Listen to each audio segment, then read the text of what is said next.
సరే, ఈ కూటమి ప్రభుత్వం అధికారికి వచ్చిన తర్వాత రైతులంతా కూడా రోడ్డెక్కడం జరిగింది. కనీస మద్దతు ధర లేదని చెప్పి ఈ రోజున గుంటూరు పొగాకు రైతులుగా, గుంటూరు మిర్చి కానీ, పొగాకు రైతులు కానీ, ఇలా అనేక రకాలైన రైతులు రోడ్లు ఎక్కుతున్నారు. కనీస మద్దతు ధర లేదని చెప్పి. రైతు కనీస మద్దతు ధర లేదు అన్నది వాస్తవం అండి. రైతుల విషయంలో అనేక వాగ్దానాలు చేసి అధికారంలోకి రావటం జరిగింది. రైతు అనేవాడు బాధపడకూడదండి. రైతు అనేవాడు అదనకు నీరు అడుగుతున్నాడు, మంచి విత్తనాలు అడుగుతున్నాడు, పండించిన పంటకి గిట్టుబాటు ధర అడుగుతున్నాడు.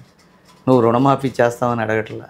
రైతులను కూడా బెగ్గర్ని చేసిన చరిత్ర గత ప్రభుత్వానిది, ఈ ప్రభుత్వానిది కూడా.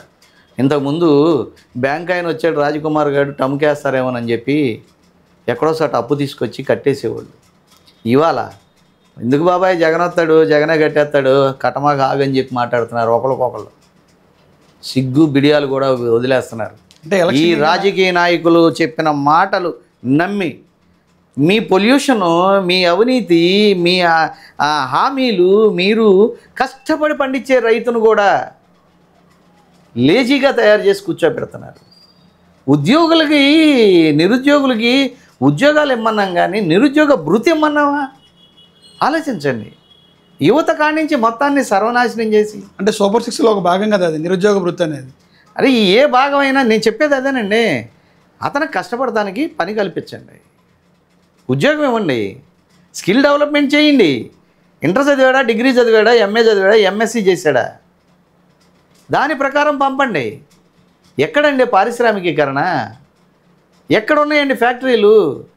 1150 కిలోమీటర్ల కోస్టల్ కారిడార్ ఉంటే ఏదండి ఎక్స్పోర్ట్ ఏది, ఇంపోర్ట్ ఏది? పరిశ్రమలేయి, ఉప పరిశ్రమలేయి. ఎక్కడో మా పిల్లలు వాళ్ళు వీళ్ళు అందరూ హైదరాబాదులు, బెంగళూరులు, పూనాలు ఎంతకాలం పరిగెత్తాలండి? అక్కడ బిల్డింగులు కట్టాలంటే శ్రీకాకుళం దక్షిణాదిన ఉన్నటువంటి కూలీలు కావాలి, టాపీ మేస్త్రులు కావాలి. అమెరికాలో ఇంకా పైన ఇంకోసాట డాక్టర్లు మనోళ్ళు కావాలి, ఇంజనీర్లు మనోళ్ళు కావాలి, అన్నీ మనోళ్ళు కావాలి. ఇన్ని వనరులుండి ఈ ఆంధ్రప్రదేశ్ని ఈ రాజకీయ నాయకులు ఎందుకని డెవలప్ చేయలేరండి? ఆలోచించండి. చాలా బాధ అది.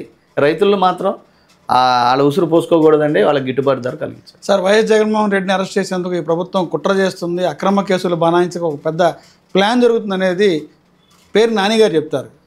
లేనటువంటి కేసు ఏదైతే ఉందో మద్యం కేసు అని చెప్పి జగన్మోహన్ రెడ్డినే టార్గెట్ చేస్తుంది గవర్నమెంట్. గతంలో ఏదైతే చంద్రబాబు నాయుడు గారు జైల్లో ఉన్నారో అదే పరిస్థితి మరలా జగన్ పెట్టాలా అనేది ఈ గవర్నమెంట్ టార్గెట్ అనేది ప్రధాన ఆరోపణ. ఎలా స్పందిస్తారు ఇది? నిజంగా జగన్ అరెస్ట్ చేస్తారా? ఒకటి మాత్రం వాస్తవం అండి, జైలు రాజకీయ నాయకులకి చాలా అవినాభావ సంబంధం. జైలుకి వెళ్ళిన నాయకులు అనేక మంది గొప్ప నాయకులు అయిన చరిత్ర ఉంది. ఇందిరాగాంధీ గారి నుంచి చూడండి. మరి అట్లాగే వంగవీటి మోహన్ రంగా గారు, అట్లాగే 15 నెలలు జైలు చేసిన జగన్, అనేక మంది పేర్లు చెప్తే చాలా ఉన్నాయి నా దగ్గర లిస్టు. ఇవన్నీ వద్దండి. Without evidence the case has not file చేశాడు అనుకోండి, ఇవాళ ఎంతమంది ఐఏఎస్లు, ఐపీఎస్లు పక్కన కూర్చున్నారు? మీరు చెప్పిన విధంగా ప్రవర్తించి జగన్మోహన్ రెడ్డి గారు, మీ నాన్నగారైన రాజశేఖర రెడ్డి గారు, మీరు చెప్పిన మాటలని ఎంతమంది, శ్రీలక్ష్మి కానించి మీ నాన్నగారు గవర్నమెంట్లో అనేక మంది, నిన్న చూడండి గాలి జనార్దన్ రెడ్డి గారి జడ్జిమెంట్ చూడండి, ఎంతమంది ఐపీఎస్లకు, ఐఏఎస్లకు పడింది. భూగర్భ వనరులు మీ బాబుగారు సొత్త. ఎన్ని వేల కోట్లు, ఎన్ని లక్షల కోట్లు దోసుకున్నారు, ఎన్ని వేల కోట్లు మీరు మైన్స్ తవ్వేసుకున్నారు. ఆ జడ్జి నిజాయితీ పరుడు కాబట్టి నిజాయితీగా మీకు శిక్ష చేయగలిగాడు. ఆ నిజాయితీని కూడా 8 కోట్లు పెట్టి కొనుక్కుంటాక గతంలో జరిగిందా? మీరు గుర్తించుకోండి ఒకసారి. కేసు ఫైల్ చేశారా? బెయిల్ కూడా ఇవ్వకుండా ఉన్నారా? దానివల్లగే ఇవాళ 3 సంవత్సరాల 4 సంవత్సరాలు నీకు రిమాండ్ కలిసి వచ్చింది. మా చేత్తో 1 సంవత్సరం చేస్తాడు, బయటకు వచ్చేస్తాడు. బంగారు పళ్ళాలు, బంగారు విమానాలు, బంగారు బాత్రూమ్లు ఎక్కడికి పోలేదు కదండి. మీరు ఒక్క పాయింట్ గుర్తుపెట్టుకోండి, వితౌట్ ఎవిడెన్స్ కేసు ఫైల్ చేయరు. జగన్మోహన్ రెడ్డి మీద ఆల్రెడీ ఇదే మీరు ఇంత ఇదిగా మాట్లాడుతున్నా జగన్ అరెస్ట్ చేస్తారు, వాళ్ళని అరెస్ట్ చేస్తారు. మీరు ఎంతమందిని అరెస్ట్ చేశారు? వైసీపీ ముఖ్య నాయకుల ఆరోపణ. మీరు ఎంతమందిని అరెస్ట్ చేశారు? జగన్మోహన్ రెడ్డి గారు, రఘురామకృష్ణరాజు గారికి జరిగింది ఏంటి? ఆలోచించండి. ఒక ఎంపీని పట్టుకుని అరికాలు కోటింగ్ ఆ విధంగా ఇచ్చి, చంపటానికి ఆ విధంగా చేసి, గుండెల మీద ఎవడు కూర్చున్నాడో కూడా చెప్పాడే మొన్న. ఎవరు కూర్చున్నాడో కూడా చెప్పాడే పాపం రఘురామకృష్ణరాజు గారు.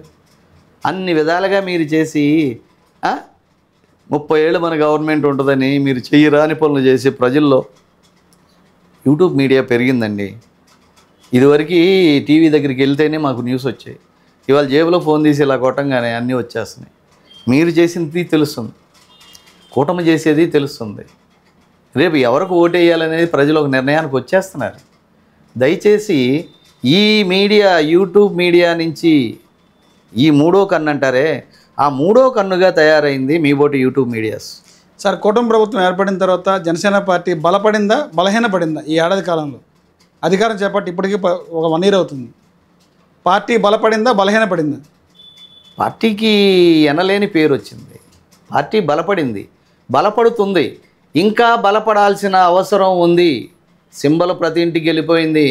ఇందాక మీకు నేను చెప్పినట్టు అదే గ్లాస్తో పొద్దున్నే టీ తాగుతున్నాం, భోంచేసేటప్పుడు మంచినీళ్ళు తాగుతున్నాం, నైట్ అయితే క్వార్టర్ తెచ్చుకొని 2 గ్లాసుల్లో మందు తాగుతున్నాం. ప్రతి దానికి ఉపయోగించేది గ్లాసు. ఆ గ్లాస్ వచ్చి జనసేన సింబల్. ఈ సింబల్ ఇంట్లోకి వెళ్ళింది, కానీ జనసేన నాయకులు ఇళ్లల్లోకి వెళ్ళటం కొంచెం వెనకబడ్డారు. నాయకులు మీరు ఇళ్లల్లోకి వెళ్ళండి, పవన్ కళ్యాణ్ గారికి అండగా ఉండండి, పార్టీని డెవలప్ చేయండి. పవన్ కళ్యాణ్ గారు అడవులో ఉన్న కోయాళ్ళతో కూడా మంచి మర్యాద సంపాదించేశాడు.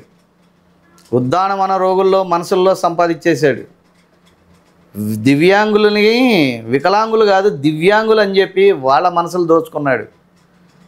రెల్లీస్ కులంలో పుట్టలేదేంటా అని చెప్పి వాళ్ళతో కూడా గౌరవ మర్యాదలు పొందాడు.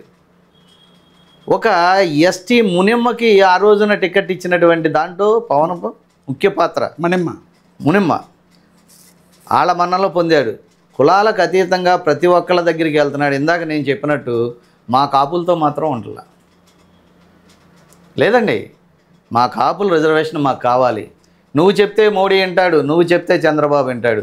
మాకు ఆల్రెడీ 61 నుంచి 64, అంతకుముందు బ్రిటిష్ వాళ్ళ కాలం నుంచి కూడా, స్వతంత్రం వచ్చిన తర్వాత కూడా రిజర్వేషన్లు పొందినటువంటి వాళ్ళం. మీకు మళ్ళా చెప్తున్నానండి, తూర్పు కాపు బీసీ, మున్నూరు కాపు బీసీ, అట్లాగే కాపు, తెలగ, ఒంటరి, బలిజ, ఈ కులాలు మేము బీసీలుగా కొంతకాలం ఉండి ఆ రుచి చూసి ఇవాళ మాకు రుచి అనేది లేకోకుండా, తినటానికి కూడా లేకోకుండా వెనకబడిపోయి ఉన్నాం. మా కులాలకి రిజర్వేషన్ ఇప్పిస్తే పవన్ కళ్యాణ్ నిండు 100 ఏళ్ళు నీకు జిందాబాద్. జనసేన పార్టీ అధికారానికి తీసుకోవడానికి ఎంతో కష్టపడినటువంటి జన సైనికులు కానీ వీర మహిళల పరిస్థితి ఏంటంటారు? తగినటువంటి ప్రాధాన్యత, గుర్తింపు ఉందంటారా? యాక్చువల్గా కొంత తగ్గిందండి, తగ్గింది. మరి ఆయన సెక్యూరిటీ మూలంగా కలవలేకపోతున్నాడు, ఇంకోటో. ఇదే కమ్యూనిటీకి కానీ, ఇదే జన సైనికులతో కానీ, పార్టీ కోసం కష్టపడినటువంటి ఇతర కులాల వాళ్ళతో కానీ నెలకు 2 రోజులు 3 రోజులు కేటాయించి ప్రతి నియోజకవర్గం తిరుగుతానన్నటువంటి పవన్ కళ్యాణ్ గారు మరి ఎప్పుడు స్టార్ట్ చేస్తారో జనమంతా ఎదురు చూస్తున్నారు. ఇంకొకటి, పవన్ కళ్యాణ్ గారు ఈ ఫ్లోటింగ్ని తట్టుకుంటాం కూడా కొంచెం కష్టంగా ఉంటుంది. అతనికి సెక్యూరిటీ ప్రాబ్లం కూడా ఉంది. వన్ సైడ్గా మేము కార్యకర్తలు ఏం ఆలోచిస్తాం? పవన్ కళ్యాణ్తో షేక్ హ్యాండ్, పవన్ కళ్యాణ్ గారి భుజం మీద అయితే చాలు అనుకుంటాం. అంతకుమించి నీ ఆస్తి మేమేం అడగం. నేను బాగా కష్టపడి పనిచేసేవాళ్ళం. ఆస్తులు పోగొట్టుకున్న వాళ్ళం, పొలాలు ఉన్నాయి, ఆస్తులు ఉన్నాయి, అన్నీ ఉన్నాయి, కష్టపడతాం. దైనందిక జీవితం ఎప్పుడు కూడా ప్రభుత్వం దగ్గర 10 రూపాయలు తీసుకుని బియ్యం తెచ్చుకుని ఇంట్లో వండుకున్న వాళ్ళు ఎవరు లేరు. జన సైనికులు, జనసేన పార్టీకి ఎదురు పెట్టుబడి పెట్టిన వాళ్ళే. అలాంటి వాళ్ళు కోరుకున్న విధంగా మసులుకోవాల్సిన అవసరం పవన్ కళ్యాణ్ గారికి ఉంది అని తెలియదు.